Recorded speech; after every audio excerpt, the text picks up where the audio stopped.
बिस्मिल्लाहिर्रहमानिर्रहीम अस्सलामुअलैकुम। I hope you are all well. जी प्यारे बच्चों, यकीनन आप अपनी तालीम में बेहतर से बेहतर होने के साथ साथ ख़ुद को मज़ीद बेहतरीन बनाने में कोशिश होंगे।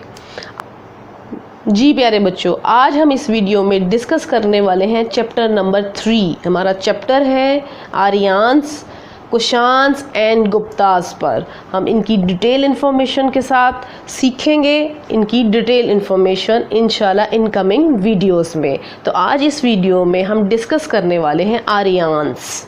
पढ़ते हैं और देखते हैं कि आर्यन्स कौन थे और इनकी असल क्या थी और ये वादी तहज़ीब में कब आए और इनकी क्या फतूहात थीं, इसके बारे में डिटेल इन्फॉर्मेशन लेते हैं। तो चलें स्टार्ट करते हैं।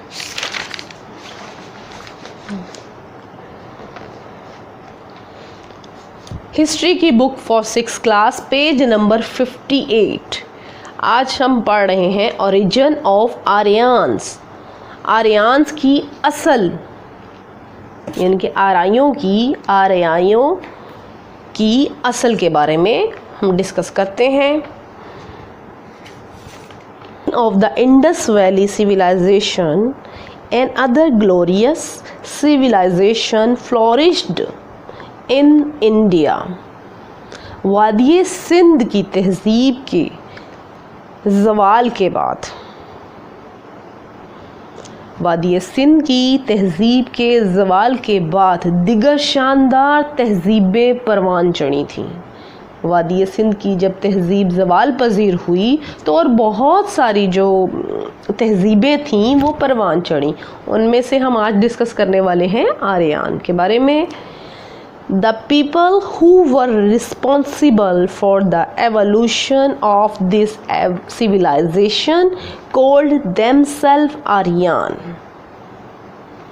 जो लोग इस तहज़ीब के इर्तिका के ज़िम्मेदार थे, इनके जिन्होंने इस तहज़ीब को स्टार्ट किया था, इनकी इर्तिका की थी, वो ख़ुद को आर्याई कहते थे। क्या कहते थे? आर्याई। आर्यन्स इंग्लिश में और उर्दू में आर्याई। जी, Aryan is an English word derived from the terms Aryan meaning noble और लॉर्ड। आर्यन एक अंग्रेज़ी लफ्ज़ है जो आर्यन की इस्तिलाह से माखूज़ है, आर्यन की इस्तिलाह से लिया गया है, जिसका मतलब है Nobel. In the 19th century, the terms was often used. The terms has also been used to refer to a race originally in the sense of distinct population।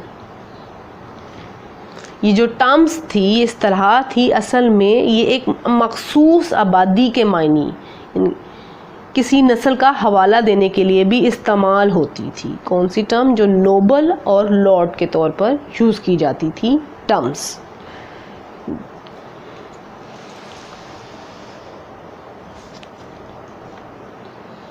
The Aryans were a migrator group of people from central Asia. वस्ती Asia से ताल्लुक़ रखने वाले Aryans हिजरत करने वाले गिरोह ने अपनी शनाख्त एक आला नस्ल के तौर पर की थी। इन्होंने हिजरत की थी वस्ती एशिया में। They identified themselves as a superior race, और इन्होंने आइडेंटिफाई किया था ख़ुद को एक आला नस्ल के तौर पर, शनाख्त किया था। आइडेंटिफाई मीन्स शनाख्त किया था। The conquered lands to spread their culture and civilization. They described themselves as group of free, noble and civilized people. फतहशुदा सरज़मीन अपनी सकाफ़त और तहज़ीब को फैलाने के लिए वो ख़ुद को आज़ाद और नोबल और तहज़ीब याफ्ता लोगों के तौर पर बयान करते थे। वो कहते थे कि हम बहुत ज़्यादा तहज़ीब याफ्ता हैं और हमने बहुत ज़्यादा तहज़ीब, अपनी सकाफ़त फैलाई है और हम आज़ाद हैं। जो उन सरजमीन पर जो उन्होंने फतह की थी।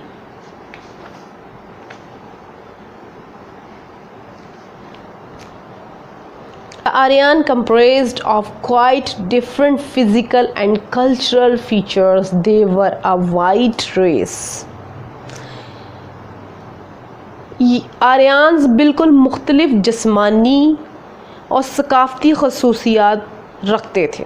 वो सफ़ेद फार्म नस्ल थे, उनकी जो नस्ल थी वो सफ़ेद फार्म थी। टॉपिक्स में सीखा, आर्याई वस्ती एशिया के लोगों का एक हिजरत करने वाला ग्रोह था जिसने अपनी शनाख्त एक बदतर नस्ल, इनके एक आला नस्ल के तौर पर की। उन्होंने अपनी सकाफ़त और तहज़ीब को फैलाने के लिए ज़मीनों को फ़तह किया, ख़ुद को आज़ाद, अजीम और महज़ब लोगों के ग्रोह के तौर पर बयान किया। उन्होंने कहा कि हम आज़ाद हैं, हम अजीम हैं, एक आला हैं। वो एक सफ़ेद फार्म नस्ल थे, वो एक सफ़ेद फार्म नस्ल थे और हिंदुस्तान में इनकी हिजरत से पहले कदीम हिंदुस्तान में एक इंतहाई थी जिसे वादी सिंध की तहज़ीब से जाना जाता है।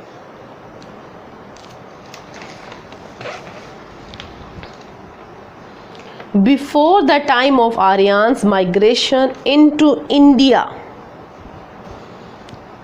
there was a highly developed civilization in ancient India known as the Indus Valley Civilization. जी, हिंदुस्तान में इनकी हिजरत से पहले, before the time of Aryan migration, Hindustan में इनकी हिजरत से पहले कदीम हिंदुस्तान में एक इंतहाई तरक्की याफ्ता तहज़ीब मौजूद थी, जी, जिसे वादी सिंध की तहज़ीब के नाम से जाना जाता था। जी, आई होप सो आपको ओरिजिन ऑफ आर्यन्स के कुछ टॉपिक की बहुत अच्छे से समझ आ गई होगी। बाकी के टॉपिक को हम नेक्स्ट वीडियो में डिस्कस करेंगे इंशाल्लाह। अगर आपको वीडियो अच्छी लगे तो लाइक करें, शेयर करें एंड सब्सक्राइब करें। मिलते हैं नेक्स्ट वीडियो में। अल्लाह हाफ़िज़।